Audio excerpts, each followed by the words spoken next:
The stage is set for the Big Ten championship game and a matchup that has two very different teams that also have a very similar background. The Oregon Ducks in their first season in the Big Ten will be taking on the Penn State Nittany Lions, and these are two programs that have become synonymous with choking in the big moments. For the last few seasons, neither of these teams have been able to win their conference championship or make the college football playoff despite having loads of success. But now, a win for either of these programs will put them in the playoff and give them an automatic bye in the first round. They will be seeded likely as the number one team in the college football playoff, and we've got a very interesting matchup between two programs that have a lot to prove on the biggest stage. But hey guys, we're going to be talking about all four Power 4 conference championships here on the channel and previewing how I think they're going to play out. Leave a like and leave a comment and let me know which teams you guys think will be advancing to the college football playoff and which teams you think will fall short. Now in this case, I think both teams, regardless of the outcome of this game, will be in the playoff. Oregon is the last remaining undefeated team in the FBS and finished the season with a 12-0 record. In their first year in the Big Ten, the Ducks have made some incredible moves to turn themselves into one of the best teams in the country. They fell just short of their goal of the college football playoff last year in a heartbreaking loss to Oregon, and as we mentioned in the intro, they have notoriously choked in the big moments over the last decade, and many people thought Dan Lanning got too aggressive in the big moments. But this is a team that went out and completely changed their identity this offseason, boosting their defense and adding more experience to the quarterback room. Oklahoma transfer Dillon Gabriel has been absolutely fantastic for the Ducks this year. He is on the short list of Heisman candidates and has been a huge difference maker for this offense. He is slotted in for Bo Nix, and the offense hasn't missed a beat. Gabriel is top 10 in the country in yards, he's 21st in the country in touchdowns, and he likely will be getting an invite from New York City to attend the Heisman Trophy ceremony. There was one issue that I think this team really needed to address in the transfer portal, and that was the defense. And this is a team that really did hit the transfer portal really well. They added playmakers all over. They improved the defensive line and improved the offensive line.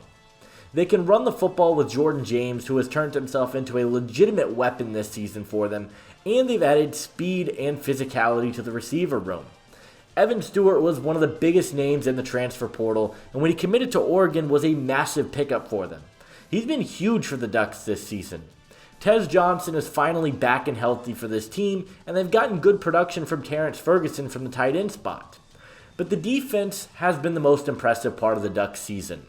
When the Ducks joined the Big Ten, many people questioned if they would be able to keep up with the physicality that the Big Ten schedule holds week in and week out.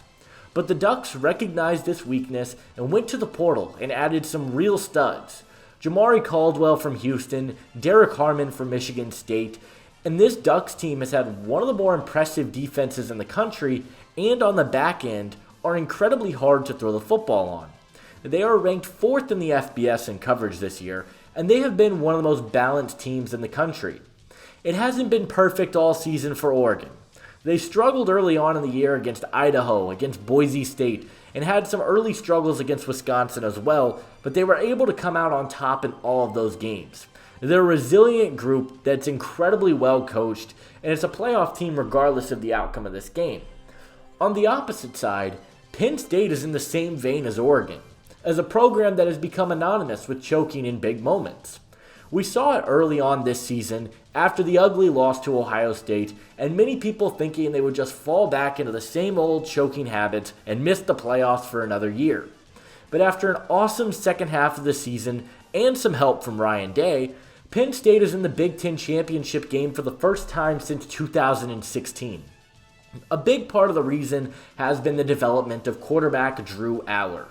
Coming into the season, we all knew that the Nittany Lions had a dynamic rushing attack with Nick Singleton and Kaytron Allen. We knew they had an offensive line. But Aller left a lot of people disappointed in the 2023 season, including myself. But under new offensive coordinator Andy Kotelnicki, the Nittany Lions have completely revitalized this Penn State offense. They run a lot of motion and put Aller in very favorable situations. He's a quarterback playing with confidence and has an adjusted completion percentage of 78.7%.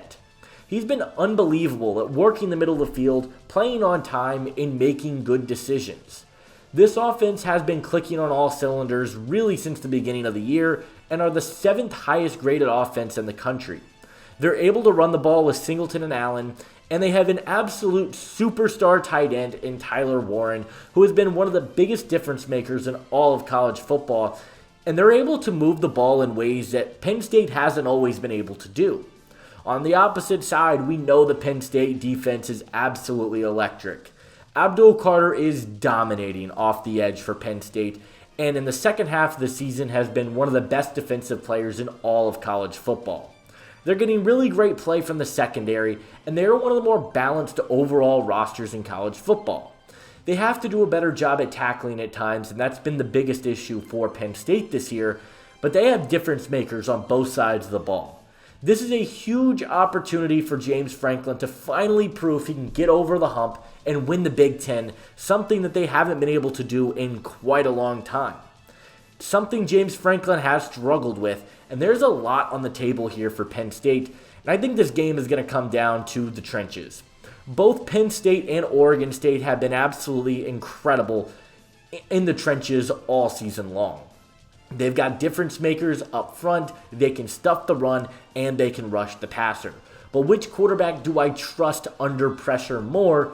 And I think that would have to be Dillon Gabriel. Dillon Gabriel brings the experience that Aller has yet to really play through.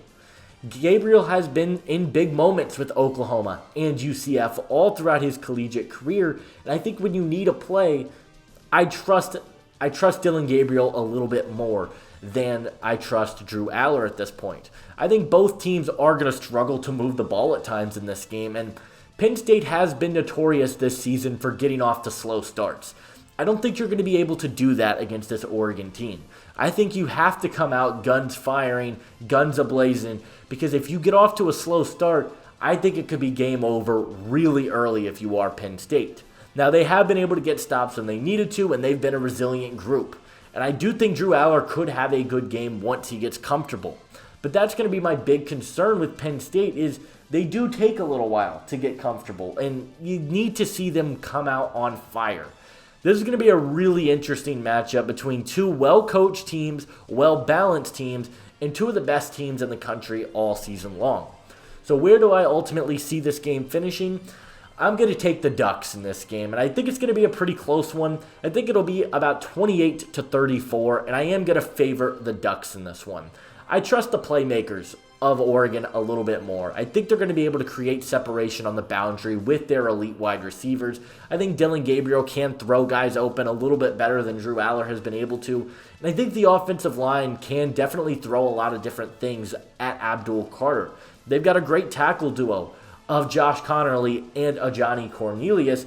And like I said, I do think the experience at the quarterback position is going to be a big factor here for me when I'm taking the Ducks. Either way, I think this is going to be a huge test for Penn State, and I do think they keep it close, and they're still going to be one of the first teams taken as an at-large bid in the college football playoff. But ultimately, I think Dan Lanning is going to win the Big Ten in Oregon's first season, and Oregon is going to go dancing and be the number 1 overall seed in the college football playoff.